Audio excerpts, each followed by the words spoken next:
Les Contemplations de Victor Hugo. Préface. Si un auteur pouvait avoir quelque droit d'influencer sur la disposition d'esprit des lecteurs qui ouvrent son livre, l'auteur des Contemplations se bornerait à dire ceci. Ce livre doit être lu comme on lirait le livre d'un mort. 25 années sont dans ces 2 volumes, Grande Mortalis Ovi Spatium. L'auteur a laissé, pour ainsi dire, ce livre se faire en lui, la vie, en infiltrant goutte à goutte à travers les événements et les souffrances, l'a déposé dans son cœur. Ceux qui s'y pencheront retrouveront leur propre image dans cette eau profonde et triste, qui s'est lentement amassée là, au fond d'une âme. Qu'est-ce que les Contemplations ? C'est ce qu'on pourrait appeler, si le mot n'avait quelque prétention, les mémoires d'une âme. Ce sont en effet toutes les impressions, tous les souvenirs, toutes les réalités, tous les fantômes vagues, riants ou funèbres, que peut contenir une conscience, revenue et rappelée, rayon à rayon, soupir à soupir, et mêlée dans la même nuée sombre. C'est l'existence humaine sortant de l'énigme du berceau et aboutissant à l'énigme du cercueil.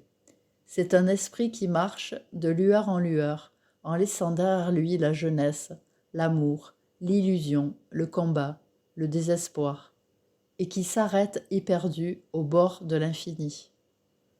Cela commence par un sourire, continue par un sanglot, et finit par un bruit du clairon de l'abîme.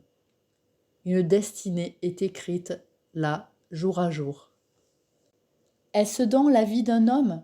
Oui, et la vie des autres hommes aussi. Nul de nous n'a l'honneur d'avoir une vie qui soit à lui. Ma vie est la vôtre, votre vie est la mienne. Vous vivez ce que je vis. La destinée est une. Prenez donc ce miroir et regardez-vous-y. On se plaint quelquefois des écrivains qui disent « moi ». Parlez-nous de nous, leur crie-t-on. Hélas, quand je vous parle de moi, je vous parle de vous. Comment ne le sentez-vous pas ? Ah, insensé, qui croit que je ne suis pas toi. Ce livre contient, nous le répétons, autant d'individualité du lecteur que celle de l'auteur. Homo sum. Traverser le tumulte, la rumeur, le rêve, la lutte, le plaisir, le travail, la douleur, le silence. Se reposer dans le sacrifice, et là contempler Dieu. Commencer à foule et finir à solitude. N'est-ce pas les proportions individuelles réservées ? L'histoire de tous.